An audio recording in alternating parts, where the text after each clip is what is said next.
हम पढ़ रहे हैं विषय होम साइंस मतलब गृह विज्ञान। तो आज का हमारा टॉपिक है बच्चों गृह विज्ञान शिक्षण में क्रिया अनुसंधान। ये आज का हमारा मुख्य टॉपिक है कि गृह विज्ञान शिक्षण में क्रिया अनुसंधान क्या है। चलिए समझ लेते हैं क्रिया अनुसंधान क्या होती है। ठीक है, तो स्टार्ट करते हैं कि जैसे हमारे स्कूलों में शिक्षण अधिगम निरंतर चलने वाली एक प्रक्रिया है। ठीक है, जो विद्यालय हमारे हैं, जो बच्चे विद्यालय में पढ़ते हैं वो सदा ही एक के बाद कक्षा में पढ़ते रहते हैं और उनकी शिक्षा होती है वो चलती रहती है निरंतर। इसको ठीक से संचालित करने के लिए अध्यापक निरंतर प्रयासरत रहता है, किंतु कभी कभी शिक्षिका के सामने ऐसी समस्या आ जाती है जिसके कारण शिक्षण अधिगम प्रक्रिया ठीक से नहीं चल पाती। कुछ समस्याओं का समाधान शिक्षक तुरंत कर लेते हैं और कुछ समस्याओं का समाधान नहीं हो पाता है। इस प्रकार शिक्षण अधिगम प्रक्रिया में आने वाली तत्कालीन समस्याओं का समाधान खोजने के लिए कृत योजना और प्रयासों को ही क्रिया अनुसंधान कहते हैं। तो बच्चों आप लोगों ने पढ़ा कि जब भी हम शिक्षण के कार्य करते हैं कक्षा के अंतर्गत, तो उस कक्षा में शिक्षण कार्य के समय जो भी समस्याएं उत्पन्न होती हैं उस समस्याओं को सुलझाने के लिए हम क्रिया अनुसंधान का सहारा लेते हैं और जो भी योजनाएं बनाते हैं वो होती है हमारी क्रिया अनुसंधान। उसके बाद बच्चे हम लोग पढ़ेंगे क्रिया अनुसंधान के उद्देश्य कि किन उद्देश्यों के लिए उद्देश्यों की पूर्ति करने के लिए इस अनुसंधान का प्रयोग किया जाता है या उपयोग किया जाता है। तो पहला है बच्चों स्कूल की यथार्थ परिस्थितियों में शिक्षा के सिद्धांतों का परीक्षण करना। मतलब जो हमारे विद्यालय हैं उनमें जो भी परिस्थितियां आती हैं शिक्षा के दौरान उन शिक्षा के सिद्धांतों का परीक्षण करना कि किस प्रकार हम शिक्षा के कार्यों को सही कर सकते हैं या सुधार सकते हैं। दूसरा है स्कूल संगठन और व्यवस्था में सुधार लाना। दूसरा पॉइंट ये है कि स्कूल का जो संगठन है और जो व्यवस्था विद्यालय में की जाती है बच्चों के लिए शिक्षा ग्रहण करने की व्यवस्था की जाती है और उस व्यवस्था करने के लिए जो भी सुधार किए जाते हैं उसके बारे में एक लेखा जोखा तैयार करना और बताना कि क्यों इसकी व्यवस्था की जाती है। तीसरा है स्कूल की दैनिक समस्याओं का अध्ययन एवं निराकरण में योगदान देना।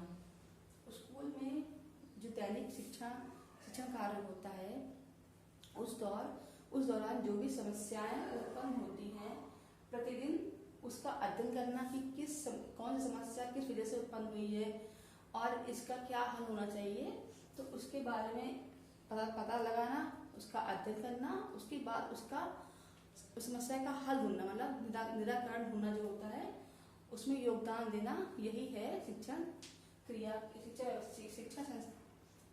अनुसंधान के उद्देश्य। इसका बच्चे 4th पॉइंट है विद्यालय के प्रबंधक, निरीक्षक, प्राचार्य और शिक्षकों को अपने अपने कर्तव्य और दायित्वों में संगत करना।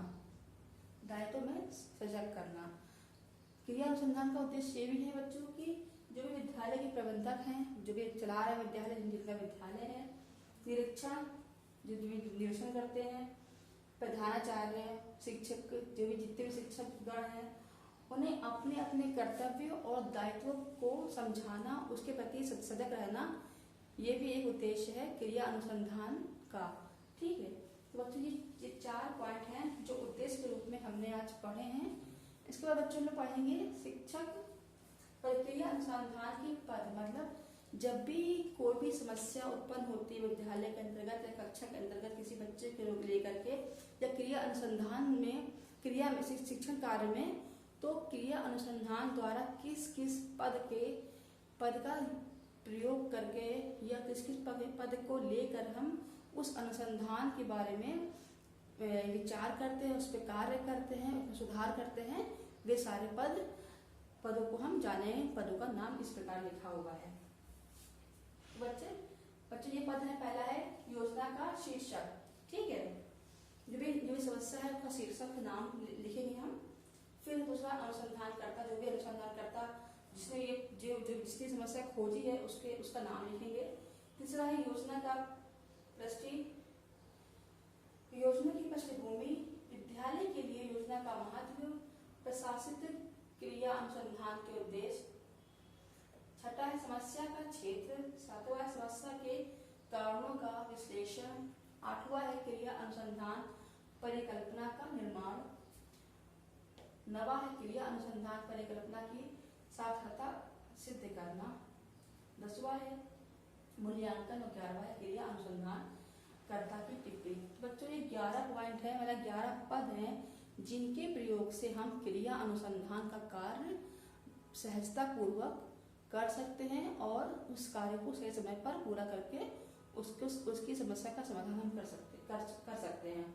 बच्चों ये पद है, इसके बाद ये पॉइंट जो है वो काफ़ी लेंथी, इसको समझाने के लिए मैं एक और वीडियो बनाना पड़ेगा, बट इसको नेक्स्ट वीडियो में पढ़ लेंगे पूरी डिटेल में। और हम क्या बोलते हैं, इसके आगे पढ़ लेते हैं क्रिया अनुसंधान के गुण, ठीक है। तो बच्चों क्रिया अनुसंधान के गुण कुछ इस प्रकार हैं। तो ये कुछ पॉइंट्स हैं, चलिए इसको समझ लेते हैं। तो पहला क्या है, इसमें स्कूल की कार्यप्रणाली में सुधार किया जा सकता है। जो क्रिया अनुसंधान का जो गुण है, इसके प्रयोग से जो हमारा स्कूल है, उस स्कूल की जो प्रणालियां हैं उसमें सुधार किया जा सकता है क्रिया अनुसंधान के द्वारा। दूसरा क्या है, क्रिया अनुसंधान शिक्षकों, परिप्रेक्षकों तथा प्रशासकों द्वारा दैनिक समस्याओं के समाधान के निर्णय तथा कार्यों की गुणवत्ता में उन्नति हेतु प्रयोग है। जो क्रिया अनुसंधान बच्चों, उसमें शिक्षकों, परिप्रेक्षक मतलब जो माता पिता है ना, वो प्रशासकों द्वारा दैनिक समस्या जो भी उत्पन्न होती हैं उसके समाधान के लिए जो निर्णय लिए जाते हैं और जो भी कार्य किए जाते हैं उसकी गुणवत्ता को जानने के लिए क्रिया अनुसंधान का प्रयोग किया गया है। ये भी इसका मुख्य गुण है। तीसरा है, इसमें अनुसंधानकर्ता का विद्यालय की समस्याओं और परिस्थितियों से ही सीधा संबंध होता है। क्रिया अनुसंधान का एक गुण ये भी है बच्चों की, क्रिया अनुसंधान जो है इसमें विद्यालय में समस्याओं और परिस्थितियों में एक संबंध स्थापित होता है, तभी हम जान पाते हैं कि क्रिया अनुसंधान की आवश्यकता क्यों है। चौथा है, इसमें अनुसंधानकर्ता विद्यालय के शिक्षक तथा प्रधानाचार्य होते हैं। मतलब जब भी अनुसंधान की क्रिया अनुसंधान किया जाता है किसी भी समस्या के लिए, तो उसके जो कार्यकर्ता होते हैं ना, अनुसंधानकर्ता जो होते हैं, जांचकर्ता जो होते हैं, वो विद्यालय के शिक्षक और प्रधानाचार्य होते हैं, वो मुख्य होते हैं।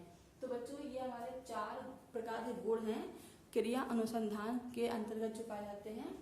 तो आज बच्चों हमने क्या पढ़ा है, हमने क्रिया अनुसंधान को समझा है, क्रिया अनुसंधान के उद्देश्य को जाना है, क्रिया अनुसंधान के गुण को जाना है, और क्रिया अनुसंधान के पद मतलब किस किस पद को या किस किस पॉइंट को लेकर हम समस्या का निवारण कर सकते हैं क्रिया अनुसंधान के अंतर्गत। तो बच्चों नोट डाउन करते रहिए। आई होप आपको ये वीडियो समझ में आया होगा। फिर मिलते हैं नेक्स्ट वीडियो में नेक्स्ट टॉपिक के साथ। धन्यवाद।